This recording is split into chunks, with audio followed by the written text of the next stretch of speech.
اعوذ باللہ من الشیطان الرجیم بسم اللہ الرحمن الرحیم رب اشرح لی صدری ویسر لی امری واحلل عقدۃ من لسانی یفقہوا قولی۔ شفاعت کے سارے اختیارات اللہ تعالیٰ کے اختیار میں ہیں۔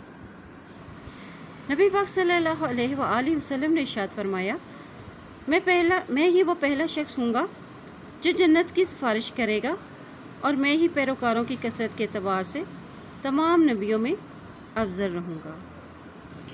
نبی پاک صلی اللہ علیہ وآلہ وسلم نے ارشاد فرمایا کہ قیامت کے تین قسم کے لوگ سفارش کر سکیں گے، پہلے انبیاء، پھر علماء اور پھر شہداء۔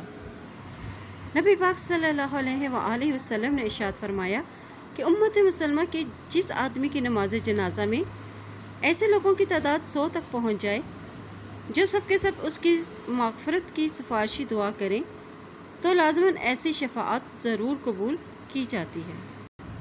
نبی پاک صلی اللہ علیہ وآلہ وسلم نے ارشاد فرمایا کہ لعنت اور ملامت کرنے والے نہ تو شفاعت یعنی سفارش کر سکیں گے اور نہ قیامت کے دن گواہی دے سکیں گے۔